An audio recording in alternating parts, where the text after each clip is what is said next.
Well, hi, friends. Welcome, welcome. We're glad you're here. Hope you're having a beautiful day so far, or evening, if you're joining us on the East Coast, as Lynn is. This is, we're talking about some practical coaching strategies for the reluctant student writer. We're going to have a poll that's going to pop up here in just a minute. Our check-in question today is, who's someone's voice that you love and why? And I'll put that in the chat here. Name an artist, author, filmmaker, comedian with a voice you love. What is it about their voice you appreciate?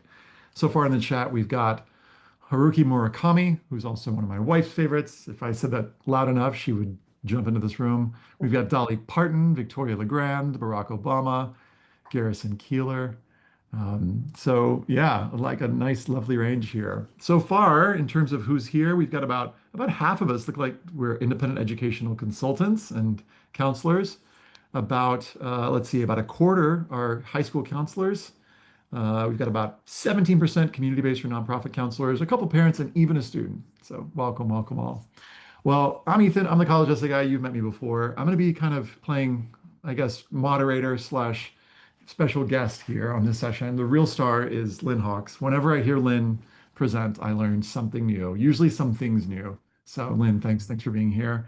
And I'm excited that you're just in my world and in my community. I'm excited for what we're all going to learn today, and excited for you to share a little bit about this upcoming course that's coming down the road. So I'm going to kick it over to you and let you take over, take the mic.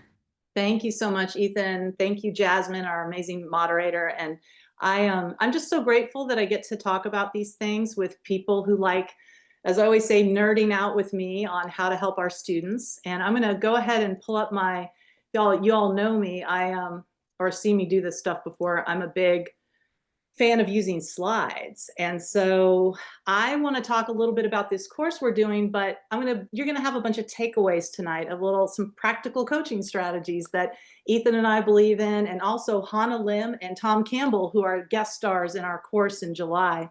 Our little snacks today that you're going to have we're talking There's a, about voice. Sorry, Lynn, quick interruption. It's sort of small in the middle of the screen. I wonder if you hit the enlarge button, if it might zoom in the green button. Let me see here. Thank you It's for, all right. Yeah. how's that look? Is that better? Getting bigger. I wonder if it's like that's getting better. It seemed like a weird sort of glitch in just the way that it was shared. Maybe just try unsharing and reshare for just a second. Yeah, let Maybe. me try that. It's in presenter view, and I wonder if what's going on with I that. wonder if you might be sharing the small one as opposed to the large one. I don't know. Let's see. I've got the desktop view, the presenter view. Let's see. Let me try don't want the desktop view, and I don't want the presenter view. Let me stop for a second here. Thank you for your patience, y'all, when we do this.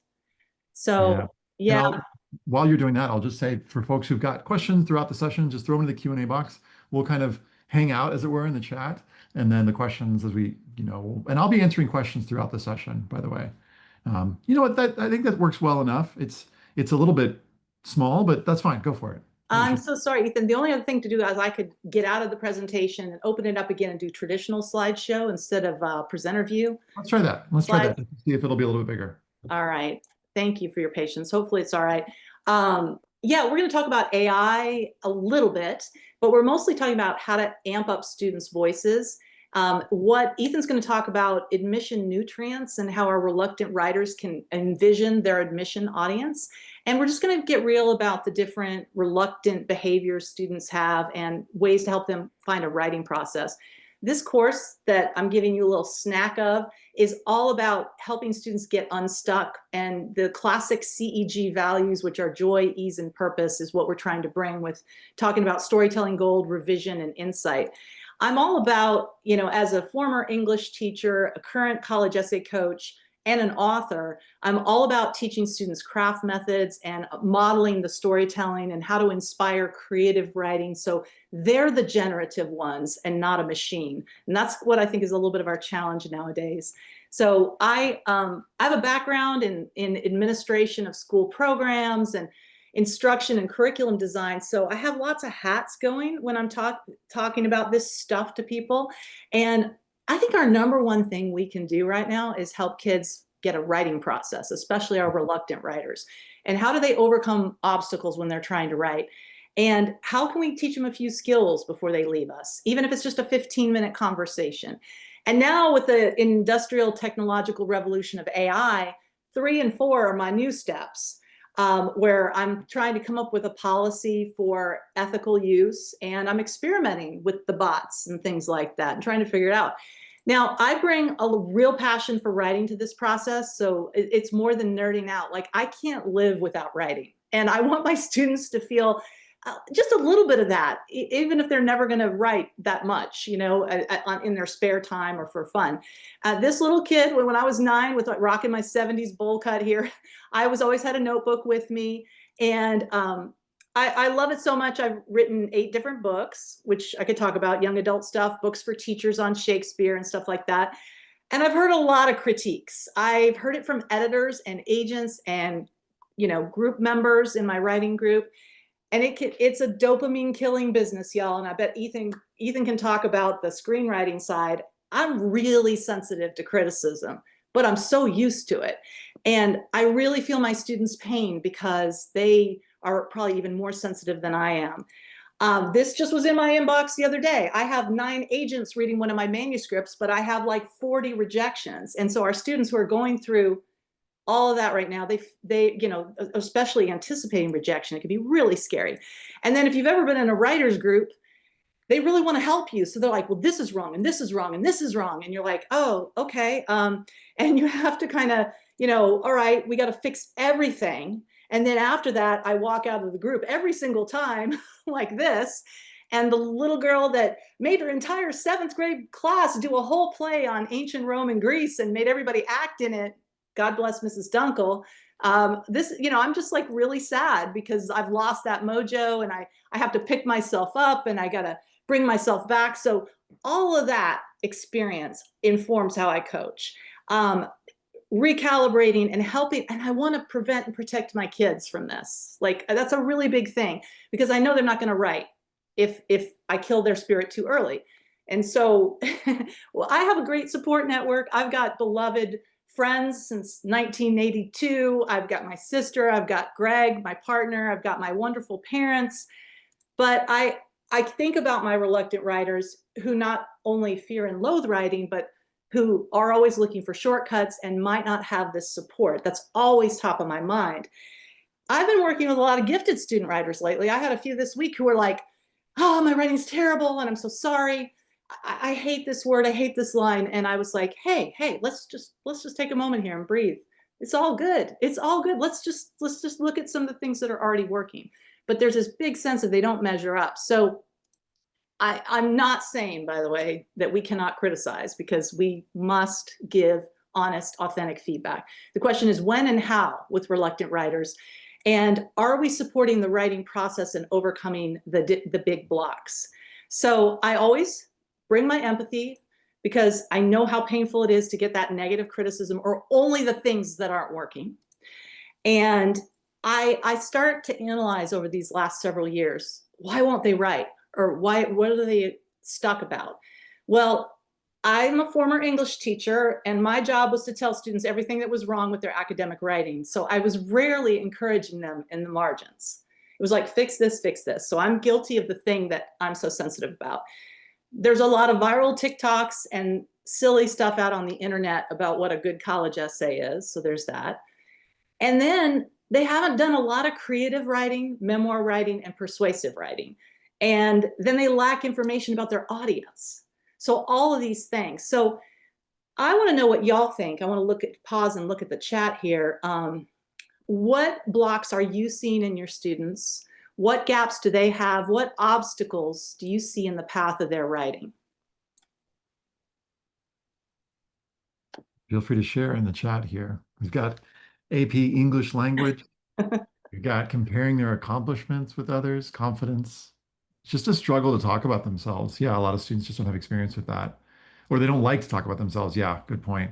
Lack of confidence, wanting to find the perfect topic. There's sometimes out there the idea that there is the perfect topic, like there's the perfect soulmate. There's only one for you and you've got to find the right one. Maybe they don't think what they write is good. Yeah, lack of confidence. Or they don't feel, this is one that I see a lot. They don't feel like their lived experiences are worth telling. Well, it's not that interesting. I don't really have much to write about. Not knowing where to start. ideas, maybe fear of being too vulnerable. This is like a beautiful, comprehensive list. Oh, good. Starter's block. I love that you use that analogy because we'll talk about writing as a sport later. Yeah, these are Yeah, great. it's got to be perfect right out of the gate. Yeah, not convinced it matters. Oh, the one Raynell is talking about students who score high, but they can't connect to themselves. Yeah, and that's very much actually what I was about to just say, which is they don't have a lot of time on task, where they haven't really been given time in their curriculum at school. And again, I'm part of that problem in my past because we were getting them ready for tests in college, right? To explore and identify what their voice is, which is just absolutely crucial to the personal statement. But in a job interview, projecting that confidence and knowledge of self, you got to be able to think about yourself for a while. And so voice, voice, voice. We're going to talk a lot about voice tonight as one of the things in the course that Ethan and I are doing. There's many other things we're going to cover, but I just want to dive super deep on that. And I'm going to pitch it over to Ethan because Ethan has always done something I admire very much, which is approaching students and like listening to their voices. Ethan, do you mind talking about how you coach students in the early days of getting to know them and Yeah, how you have sure. voice as a focus? Yeah, happy to. One of the things that I love to have students do, especially when they've written a first draft, is to just have them read the draft aloud. And the way that I'll frame that is I'll ask them, I want you to read this and just, let's hear it as a piece of writing. And if they're uncomfortable, then I'll, read it for them. And then I'll tell them to listen for what is it that you learn about the author as you hear this. And I had this experience really recently. In fact, there was a voiceover audition that I was doing, and it was just playing back the thing that I had just recorded because it sounded a certain way in my head. And then when I listened to the recording, I was like, oh, that's what I sound like. And I think there's some little bit of like, oh, that's what I sound like that can happen that allows us to, and this is a weird word to put here, but to objectify the writing. And what I mean by that is like we think of the writing as an object that is a thing outside of ourselves that when then we can like do stuff to, that we can change and zhuzh and mess with. I think that that's an important step to thinking about our experiences as things that are changeable and editable. Because I think what happens is oftentimes, especially if we're telling a story for the first time, it's sort of been living in our heads, or maybe even hasn't, and we've just spoken it for the first time, and we're still very identified with it. So reading it aloud can help the student to have a little distance between themselves and the thing. And then we can talk about the thing rather than talking about the student. And if they are right or wrong or good or bad, we're looking at the act of writing. This one thing that you did at one point, maybe fast or slow, and then that's the thing that we're talking about instead. So we're sort of in a positive way, hopefully distancing the student from their story, just so we can kind of look at it. I love that. And you also said something early on that I think is really important, that you give the student a choice. And you say, if you want, I'll read it. And one of the things that Ethan is really good at, y'all, I think you've probably seen any other webinar, he's a theater guy, he's a voice guy, and you bring life and energy to the reading. And I think one thing we can do out of respect for our students is to read slowly and with some emotion and really try to pay attention to the punctuation. Now, if they don't have a great command of punctuation, it can be a problem. Sometimes we have to insert the periods and semicolons that should be there. But if you're doing it with enthusiasm as you read their stuff aloud, that's one first sign of respect. And I see the person here, Raynell, you've mentioned like students are getting more reluctant every year to open up. And I think about all this all the time of what are the little ways we can just encourage the small, tiny ways that smooth the path. And so here's another way I do it. I actually put a slide together for my one-to-one students or large group students. And Ethan and I are going to demo how to write a voiceless college essay, showing students what not to do first, giving them permission not to do this, and then showing them how they might start brainstorming material that's voicey and real. So I usually show them my resume and I go, yeah, I've been around for 50 some years. So I have a few degrees and I've had several careers and I'm an author now. So yeah, but the emission reader, if they read this in a personal statement, would be like blah, blah, blah, blah. So you could think about doing a slide like this for your students where you cross through everything. And now I'll pitch it to Ethan to, blah, blah, blah. Yeah, this is the part that I often, even in my sessions when I'm presenting, will skip because it's sort of like the resume bullet points, we call them. So Yeah, here's my blah, blah, blah. You get it. And I mean, and the students think, well, I got to have the really good stats and the A plus and the trophies. Let me allude to that somewhere in my personal statement. Right. And actually, meanwhile, this is the reaction of the admission officer who's like, okay, what's his story? What's her story? I cannot picture them in my mind's eye. And Reed College did a webinar a number of years ago, and they're like, who are you going to be in our classes, dorms, intramurals, clubs, study abroad, representing us? I want to picture the who of you. And Mhm. another reassurance I'll tell students is, this list of stuff is already in your app, right? Because I find adolescents often are looking at one thing, right? The essay, they've heard the essay is really important, and they suddenly forget, oh, the application has all these other spaces, and that the reader, they can't put themselves in the shoes of a reader who's looking at all the things all at once. So just a little reminder of like, hey, your stats and all your trophies and things are getting mentioned somewhere else. They're reading it simultaneously. That helps. And then they go, oh, so I don't have to cram in 10 activities in my essay. And I'm like, yeah, you could just pick 3 or 4 stories that show more about your character and personality. In fact, and then this is a slide y'all could make for your students too. If you need more vulnerability and sharing from your students, give them a listish stuff of cool, like, that Ethan has the 21 details exercise. Like, okay, I've lived some places, I've moved a lot. I know something about rejection because I'm in the publishing industry. I'm a nerd for certain things. I'm obsessed with Is It Cake, the reality show. Now, why would I do this? Right? When the kids are thinking, really, Lynn can write about these things. So I immediately connect it to, and there's a values exercise that you're probably familiar with College Essay Guy. Traveling taught me perspective. I tend to write about characters who make change, who kind of rebel against the system. I'm intellectually curious about, all kinds of words. And I have a favorite. Oh, yay. And there's an Anne of Green Gables fan. Thank you. Okay, could I really mention a reality TV show, a baking show in my college essay? There could be room for a couple sentences if 17-year-old Lynn played softball, 14-year-old Lynn played basketball. If I'm talking about my sports identity in a montage essay, and then I talk about the vibe and energy that I wanted to have with my team and my relationship between me as catcher and the pitcher, and I'm all about compassionate competition. And that show, so this is obviously fueling 1986 with 2025, but where there was no reality TV, but the cutthroat survivor shows are not my thing. I hate them. Sorry, I don't like the word hate, but I'm going to say it. So compassionate competition is more my thing. I like how on Is It Cake they all they're making these cakes to look like suitcases or boots, and you have to guess which one is the cake. So the losers come back in the finale to help the winners, and they all encourage each other the whole time, but they're all still really competitive. So that was a long story. That would be my free write, the first draft. And then I get it down to 2 sentences in my montage, right? So only if I'm talking about Lynn, the sports identity moment, if that happens, and I'll show you a sports essay. All right, Ethan, talk about the real Ethan. Well, here's this is my 21 details when I've done it before. Things like five, oldest of five. I'm the snack king. I'm going to skip around. I moved around a bunch growing up. I like doing silly voices. I love Pixar films. And then the real is like, okay, well, what are my values? And if you know me, you know that I'm lately really into like the roles that I play. So if as an oldest sibling, I see myself as a seer of needs.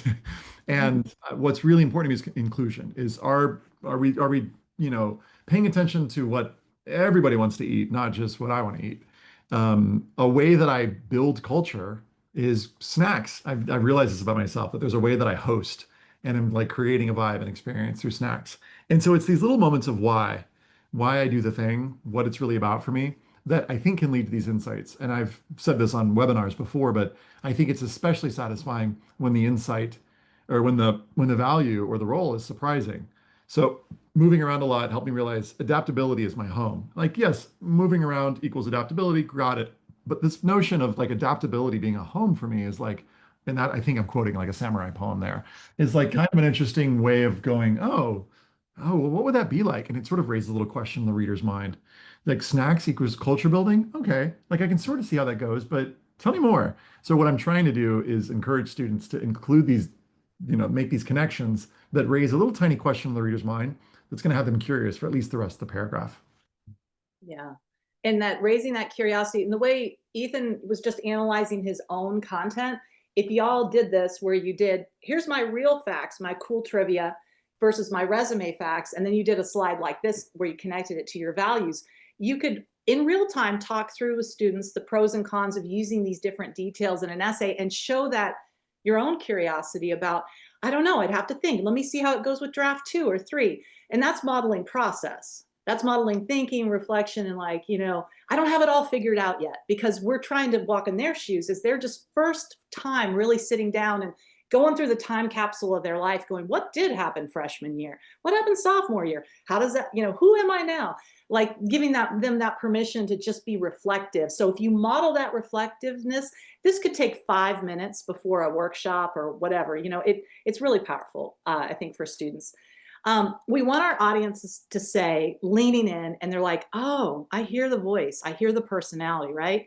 And that they're actually, I call it, and we're going to talk about this in the course more, going gold, where you actually use small personal stories that make your admission leader lean in, like Ethan was just talking about. And I love this quote from Kevin Mathis about ordinary activities like learning how to make pasta from a grandmother every Sunday. And if you do what Ethan just did, which is connect it to a like more unlikely value or surprising value, even better, right? Because there are a lot of food essays and we're trying to like, you know, break from that. If you're not familiar with these activities that College Essay Guy is famous for, they are the bread and butter, amazing, better than snacks. They're like, you know, food, they're key food to have. And just so you know, in the course, especially in session 2, I'm going to talk more about this double-sided outlining where I take students quickly from this to, we're just going to do a simple blue and gold outline here. And so on the right side is me telling a Peace Corps story. I was not in the Peace Corps, but my friend Chip was, and I went to visit him. And then a compassionate competition one, which you just heard, and how I like Mikey, the host, and the people on the show. But this really relieves my reluctant writers, where we're just doing 2 columns. We know the big ideas, and maybe the first draft of the essay is I have 3 values, and it's compassionate competition, perspective, and loyalty. And we just get through that, but we're going to work more on scene building because I want the meat. Even if the transitions aren't gorgeous and the thesis is simple, the inside of the paragraphs are glowing or gold. That's kind of one of my things. But what we were just showing you, you know, was kind of this highlight reel, don't do this resume essay.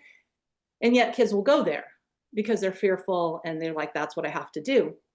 Meanwhile, just like Kevin Mathis said, the dean of Stanford admissions was like, we're not as, you know, interested in learning whether you invented something. We're more curious about answering this. Can someone live with you for a year?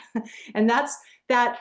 The likability factor, Ethan and I are reluctant to use that word, but there is some of that. It's like the connection with you. Am I as a reader leaning in and wanting to get to know you a little better? So that's what we're really hoping our students will open up enough, the reluctant writers. So, hey, what can they learn from you in the personal statement? What specifics, what stories? And again, they don't think, as many of you noticed, that ordinary stories matter, but we can show them if they bring the gold description, it starts to matter. And then we start hearing voice. So the first thing I do is CEG does this all the time too in various ways. We study the literature of the discipline, which is model essays. And I believe my reluctant learners or writers are usually reluctant readers. So I only assign 2 essays, but I let them choose and I kind of preview them. And I say, oh, you'll probably like this one about the lifeguard. You might like this one about the adventurer kid. But I let them choose. They go off with them and they annotate them with a little homework assignment. But I want to try this with us a little different way. I want you to listen to an essay, a supplemental essay, and I want you to define voice in the chat if you don't mind, okay? What do you think makes voice? This is a very amorphous thing, and I am determined to lasso it this summer. And I have some takeaways for you to help you out with that. And I want you to pretend as we read this short supplemental together, I want you to define the voice as best you can. There's no right answer. And if you want, talk about how it affects you, her voice, and does she sound college ready to you? I will give you a heads up that the ones I model with students are usually gifted writers. That's how my whole essay business began. And then I have more and more not gifted writers, reluctant writers who kind of just rocked it, who are now part of the model essays I share. But we'll call her AP. She is a gifted writer who's been cultivating her voice for a while. So it was a great model to start with, right? And actually, it's just from this last year. We don't know if William and Mary is going to keep this prompt, but it's basically the classic Y major, and it's a good size for us to look at. And so let's read it together. When I was 8, I went swimming in a river behind the farmhouse in Anduze in the south of France. My bare feet discovered 2 ceramic pieces on the riverbed, one faded yellow and one terracotta. Ancient relics. Okay, looking back, definitely not relics. I brought my prized shards home, where they've lived in my nightstand ever since. 5 of the 6 caryatid statues reside in the Greek Acropolis Museum. A space and plaque is left for the 6th statue if she ever finds her way home. The lonely sister remains in the British Museum. The amount of theft is appalling. Ignoring the demands for restitution, national law prevents the British Museum from returning any object unless it is a duplicate or judged unfit. Less than 1% of the British Museum's collection is on display at any given time. I want to pursue a pre-law track for cultural heritage law or international law. The serene marble halls of an art museum are a battleground for property disputes and theft violations. Countless countries have been disenfranchised by the robbery of artifacts that are not only a matter of national pride and cultural significance, but also generate wealth for their host museum. I'm eager to learn more about human interaction with the natural world in Greco-Roman antiquity, through human environment in Greco-Roman antiquity, shaping and being shaped by the natural world. I'd also love to explore themes in contemporary French nationalism, such as collective memory and immigration, through uncertain identities and introduction to French cultural studies. Maybe the ceramic pieces in my desk drawer seem a bit ironic. They weren't meant to be a model for cultural theft, even if my father is French. Anduze manufactures ceramics, and the river is littered with shards. Maybe someday I'll be able to take the warehouse remnants back to the river. So let's see what you all are saying here. Yeah, I love some of the specifics here about talking about the particular formatting is especially great. We could like create a list of these things. There's something I'm hearing a theme of like voice and personality coming through, with like personality coming through, particularly as it relates to emotion. And I'd be curious for folks who are talking about emotion, is there a way, maybe you could go back 2 slides, Lynn, is there a particular instance of voice that folks would point to as when you say emotion, like do you see that here at all? And what emotions are we talking about?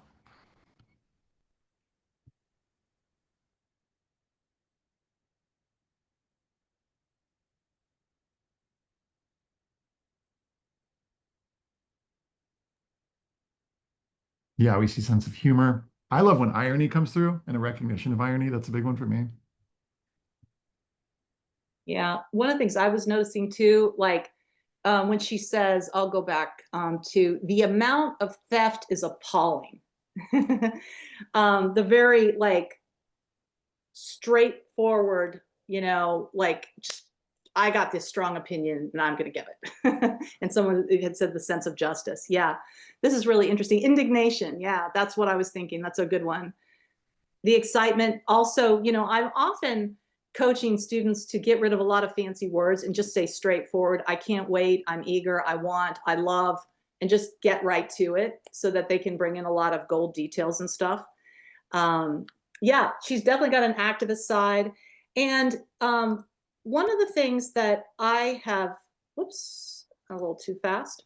These are the words that I'm throwing at the dartboard right now, or the spaghetti at the wall to define voice. And I've put together an exercise for this summer that talks about how to help students with their lens or their perspective, the specifics, which I call gold, looking at syntax, humor, rhythm, diction, and also are they being just open-hearted and a little bit vulnerable somewhere? All of these things. I mean, it's just good writing, right? But in particular, I think the first couple things, the lens and specifics of gold, are really key. Syntax, rhythm, and diction choices are for the students who are more comfortable with their writing. But basically, and Jasmine's going to share with us the I did write a whole blog post about this, which kind of gives a bunch of student examples that you can just study excerpts with your students and kind of dive in and just get them thinking about answering the same question you just did. Well, how do you hear this person? What do they sound like? If they were you were the admission reader and they are talking to you in a job interview kind of thing, how would that sound to you? You know, so that is just important, I think, for them to start hearing, because I don't know how much they're reading aloud. I don't know how much theater they've done, and I don't know how much they hear their own voices in their heads. And so that's something I'm always training my students to do. So originally, before I started doing a lot of these exercises that I do, I didn't get a lot from my reluctant writers. And now, and sometimes nothing. And now I'm beginning to see AI writing, and I'm handling that with some students. So I start very microscopically on the line level. We highlight and hype other students' writing, and I express delight. Oh, look what AP did over there in her essay about the shards and the remnants by the river. And what I find is when I show delight there, and then I show delight in a few lines they've generated, even if it's a really messy first draft, I go from 0 to 60. You know, we're actually getting some writing. I try to make reading, just close reading, fun. And I believe that when students start analyzing voice, they start wanting to imitate it, which is the first step to becoming a writer. You know, I was trying to write like L.M. Montgomery, who wrote the Anne of Green Gables series. That's who I wanted to be. And that's where I had to begin. So if you have a 17-year-old in front of you who is modeling, I mean, if they're kind of mad libsing it as they're looking at other people's writing, that's not a bad thing. You got to start somewhere. But I just had the advantage that I wanted to do it when I was a little kid. So if we are, you know, excited and intrigued, I find that this method of hyping the models and then hyping their work, no matter how little they've given me, and finding something to hype, which means I need to know what voice is. I need to know what specifics are. And yeah, you know, it's just something to really nerd out on in any case. And if you're willing to do that, even for a few minutes, it changes the tone of the conversation. And we're in a time right now where people are asking, adults are asking, hey, do I need to read War and Peace? I can get a summary from AI, or that, you know, 2 million page scientific research paper can be summarized. And so if we're moving into this world where some things take friction in order to learn, all things, if we're going to learn them, take some friction.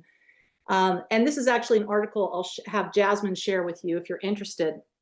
This is why I'm so like evangelical about making sure our students pause and read something with me, and then we celebrate their writing and that they actually want to go off and write, because we're fighting a frictionless world where they don't have to think as much. Mm-hmm. And I'm not sure I want to be in that, you know. I'm just being really clear with my values here. And I'm not anti-AI, but I'm anti no critical thinking in a frictionless world.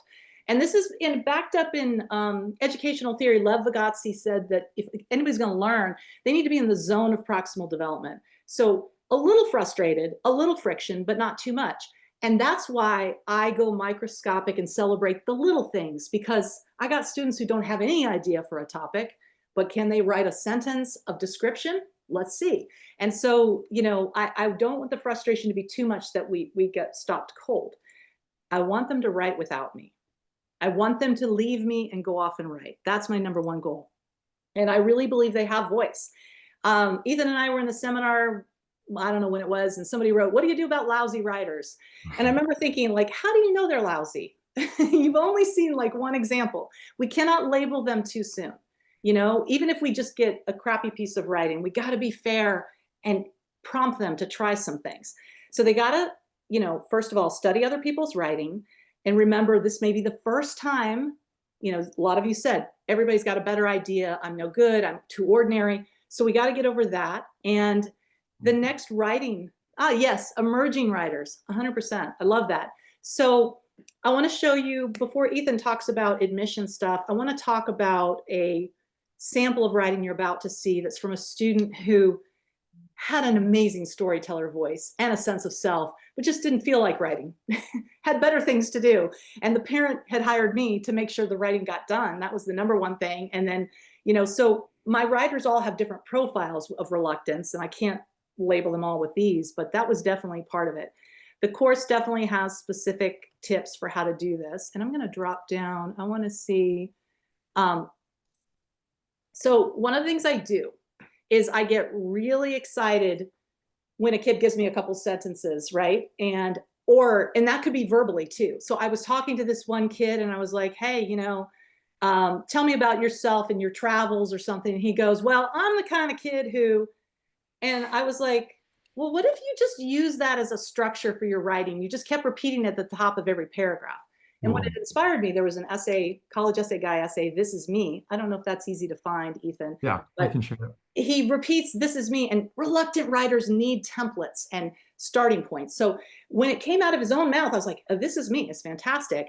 And then we were off to the races because a great opening line can get the story juices flowing. So his first paragraph that he went off and wrote on his own was, I was the kid who spent hours and hours playing in the freezing cold water of Half Moon Bay in the Bay Area, sand between my toes and fingers, 50-degree water splashing all over me. I would sit for hours making the sand into hills, then watching it was away with each new wave. Not a care in the world in my mind. I would listen to the sounds of the waves farther down the shore, and I would watch the massive freight ships chugging along on the horizon. My parents couldn't even understand how I did it. Even now, I can't understand how I did it. Now, the way the kid had been portrayed to me was a non-writer, and he gave me Mhm. this. And I was like, he was right about his passion, which is travel and the ocean. Neat. And then he got his next paragraph. When I was 12, I was that kid who spent my entire evening and night talking politics with people 20 years older than me around a fire while everybody else was playing games and running around. At a local capture the flag summer camp with a one-night overnighter, I spent my time talking gun legislation and local Colorado politics with people who had graduated college 10 years earlier. Even though I was just a 12-year-old, I could hold up my own end of the conversation quite well. My points and ideas were so good that the counselors bragged about me to my own parents. So sweet. And I was like, I was thrilled, right? This is the first step. Now, I know, and you'll all know that there are things that got to be changed there, but let's just celebrate what's already working, right? The guy has a lens, political, whatever you want to call it. He has a perspective. That goes back to the lens thing. He had sensory specifics. We had a repeated syntax to give us a temporary structure. He believes things and knows things. He relishes and loves things, and he's confident. So let's celebrate all of that, right? And then Mhm. I started saying, tell me more. Tell me about that gun legislation conversation. That was a nice frame, but I need more information. So in draft one, he was, and if you take the course, I have a whole color coding strategy that will make sense of this. And I was interested in taking this draft one to a draft five later, and this is what it became. So do you see how this has shifted now?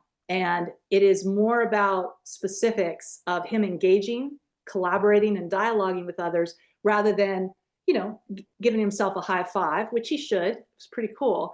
But we were trying to get it to that AK-47 mention. Right there, I have an image in my head, right? And that average humans should not have them. That like little paraphrased part of the dialogue made me go, okay, I believe there's a college readiness here. This person is ready for civil dialogue in, college ready classrooms. So, and then he keeps getting older as the essay progresses. When I was such and such age, or I was that kid who, and we kept going.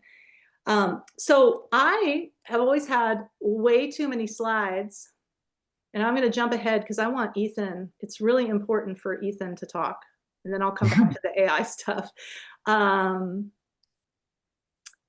Just a heads up, what Ethan is previewing is stuff that Tom and I are going to be talking about a lot. There's three parts to the course. Ethan and I are going to do like craft, gold, color coding methods, stuff like that. And then Ethan, oops, sorry, I dropped down a little bit too much. I'm sorry, Ethan. Let me get, We're good. I am, is this right? I think this is you. Yeah, totally. This is it. So Yeah, yeah, anyway, Tom and I are going to talk about some of the stuff that Ethan's talking about and more when in the class. So great. Yeah, this is some of y'all will be familiar with this. This is just like the what colleges want. NACAC did this State of College Admission report. I don't know if they're going to do another one soon.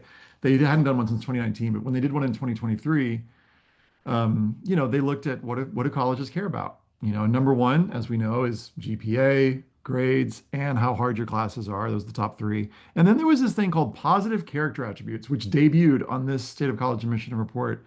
And I was curious about this thing. So did a podcast with Tom Baer and Bob Massa. And, they basically there is a team of folks that helps people figure out what a college is even looking for.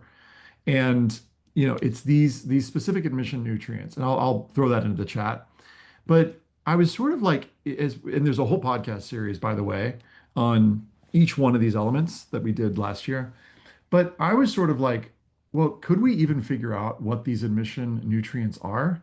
And if you look at the next slide, you'll see, I feel like I should do a trigger warning when I put up spreadsheets, but like a spreadsheet where I basically looked at websites like this one. And I'm actually going to steal and grab the screen real quick, screen share, because I want to show you that lots of colleges will actually say what they're looking for. Like Caltech, Caltech says we have a love of math and we want students who are resilient and collaborative and inclusive and also have an outlet, also just be able to chill. But what these things point to is very specifically Caltech supplemental essays and also their institutional priorities. So we did an analysis of many, many, many schools. We looked at 100 schools, then we looked at 200 more, and 300 colleges agree on certain what we call nutrients. So this is where we sort of landed on these admission nutrients. These are the things that colleges care about. And I'll link this blog in just a little bit. Some of you already have heard me talk about this, but these aren't going to surprise any counselors who've been in this business for more than a year. Colleges want to see, what are you a nerd for? They want to see how you're impacting the community, how you've taken initiative, how you work well with others. They're putting together a community of other students. And is there something that you've been involved with more than just like a one-day thing, somewhere you've been consistent? And in the blog, we sort of like walk through what are these different things? What do they look like?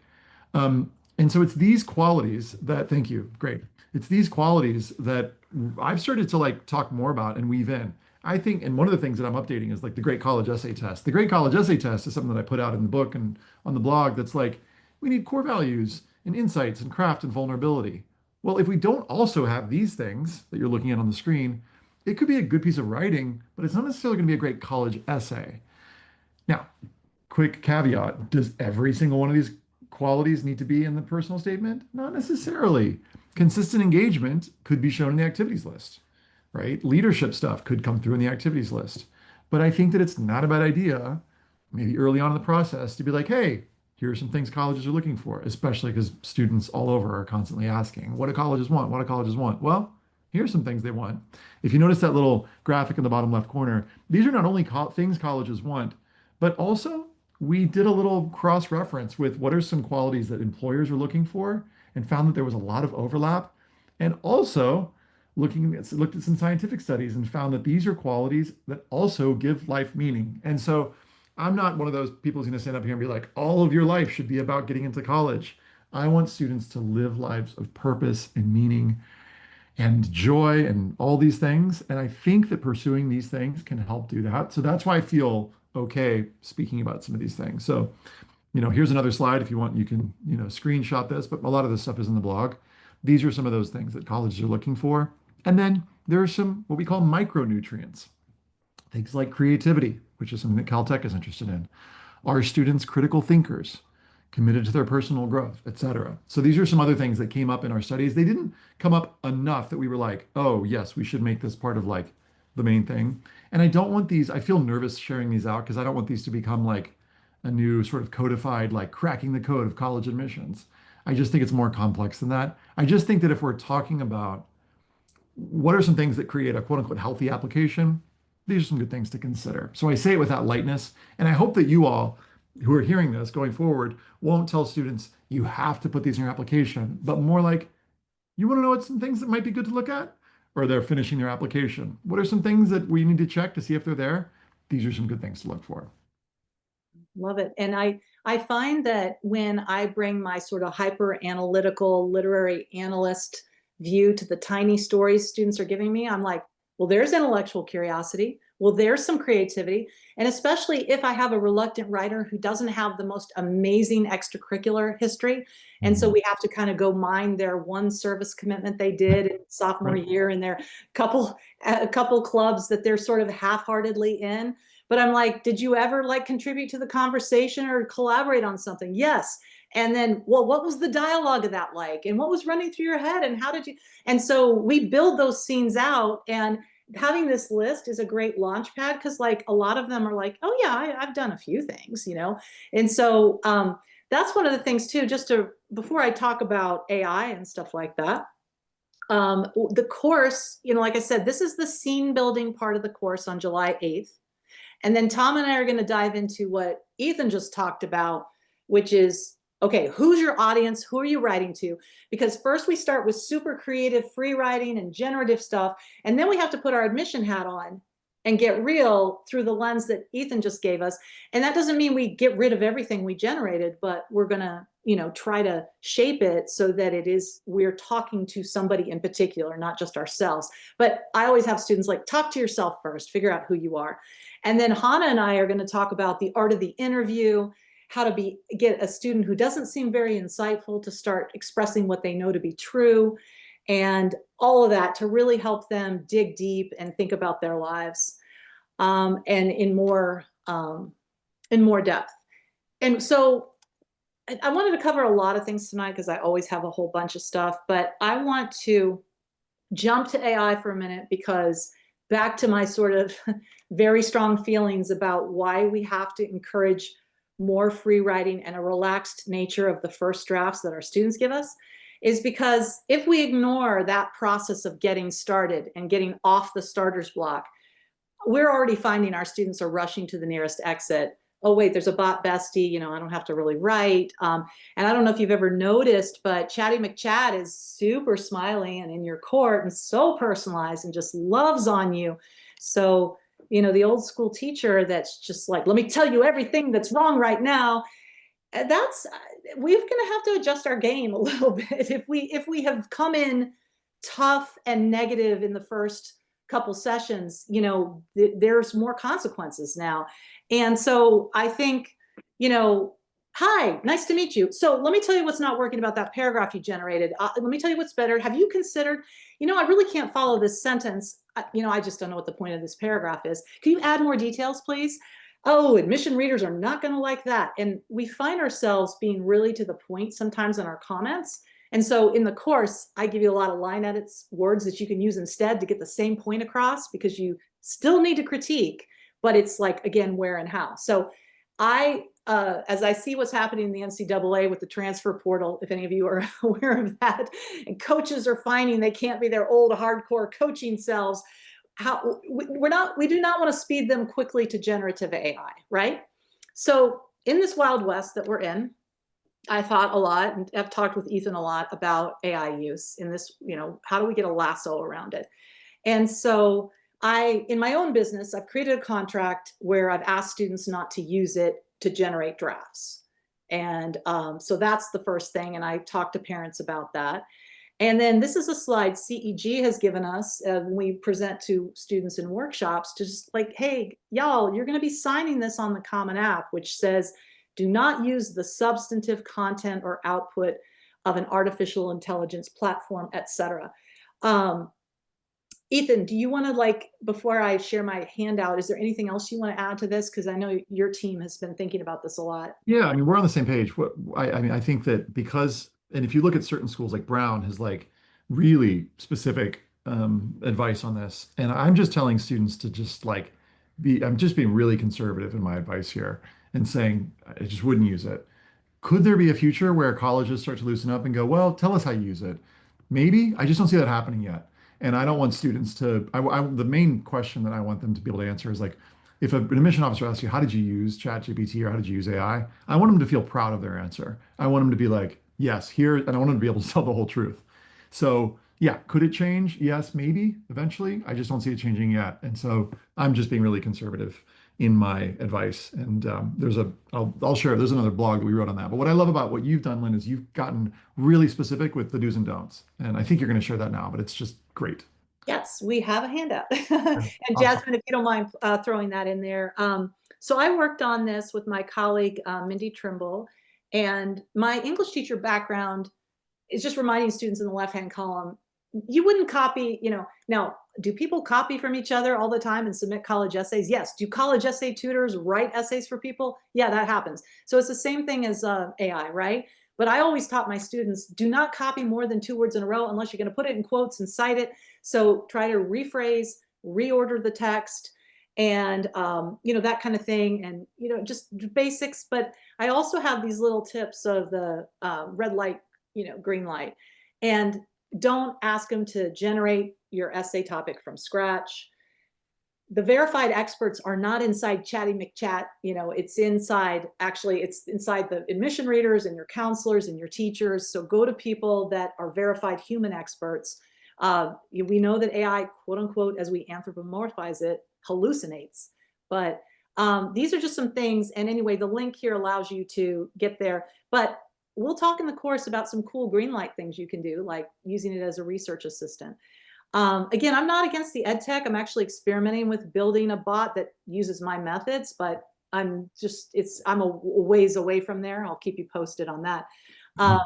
And I basically, I do chafe when I see, I will not name the schools that say, sure, use it to brainstorm and edit and revise, but make sure it's still your own. And I'm like, that is so unspecific, so that's why I made that, like in rebellion, I made that red light, green light thing, because I was like, that doesn't translate.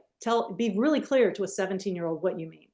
We also have lawsuits pending. A lot of authors and artists' work, musicians' work has been scraped, and there's that still settling. So that's why I think Ethan and I are skewing conservative. We just don't know how this is all going to, play out. But when I'm working with a student who is part of another school system and has their own parents and guardians, I always pivot back to them. Like, what does your school policy say? What are your parents, this is their decision. Do they want their data being used in an LLM? But I found a great article the other day that Dr. Aviva Lagat, I believe, is at Penn, and has a really helpful article in Forbes about a framework. And I think we're kind of saying some similar things here with CEG and myself. You should use the SAGE rule. The source is your story. It's your story, not someone else's. So if we're going to use AI, make sure the source is you. And then analyze the prompts you're putting in and your intention. Generate with caution. Start with your own ideas, free write, bullet point, record a voice memo, whatever helps you capture your thoughts honestly. Then invite AI into the process as a second set of eyes, not a ghostwriter. That is cool too. If your parent, if I were speaking to a student, if your parent or guardian is cool with you putting your personal essay into an LLM, even if you think you've turned off the don't train on my data, do we know? I don't know. I'm being super conservative. So that's why I always err on the side of humans. But I think definitely for grammar and spelling, I have no problem with an AI. But editing for voice accuracy and authenticity, it can be helpful. It's just, again, I don't know. I wouldn't put my short stories and my novels into AI right now. I have friends who are doing that. So we're in a wild west. I'm still figuring it out. But my point being that it's, I plan to win the dopamine wars as much as possible by being a good human who's a compassionate coach, but also, really challenges my students. And I think, yeah, we're wiser and we're cuter too. So let's just start with that. I think I want to make sure we have time for Q&A. I did have a whole other little thing I wanted to share you all with a craft move. But Ethan, do you want to go right to Q&A, and then we can Sure, we've got a couple here we could get into. yeah. I'll grab a couple. One early on from Raynell. You've answered part of it, but one of the things that Raynell was asking is, how do you help students overcome, when they're writing about themselves? One of the things that I'm curious about is what exercise you're using, because I think that it's like the quality of the exercises can oftentimes get students to write or not write. I see exercises out there like, give me 5 adjectives to describe yourself, and I'm like, whew, I don't know how I would answer that question. So sometimes it's just the quality, range, and variety of the exercises, like the questions that are being asked. And then in terms of feeling safe with their peers and counselors, I think I could do a whole hour on this, but in terms of creating a safe space, finding those moments in a collective workshop setting, or if you've got other points of contact where vulnerability is sort of like, I call it vulnerability training, where we're asking students to be more and more vulnerable at, gradual steps. So we don't go like level 10 vulnerability right from the start. But, when I structure a workshop, I'll do something that's level 2 or 3 vulnerable. And then I'll go level 4 or 5 vulnerable, and then level 6 or 7 vulnerable. And a big thing that I'll do on my sessions is just be vulnerable first, is just share some of my 21 details and use self-effacing humor and talk about times that I messed up. And I find that the quality of the examples that I share often will be mirrored back to me. So if I go super light with the examples, the students are going to probably, there's going to be like a social norm that's sort of set. But if I go like level 6 vulnerable, then they're like, oh, because what happens is they see sort of the social mirroring. Oh, Ethan was vulnerable and like he didn't die or melt or whatever we think is going to happen. And then it sort of sends a message that maybe you can be vulnerable too. So those are some things that I'll do. And riffing off of that, I love everything Ethan's saying because I follow the same philosophy. There's an I and if Jasmine, you don't mind sharing this link for another blog post I wrote for CEG.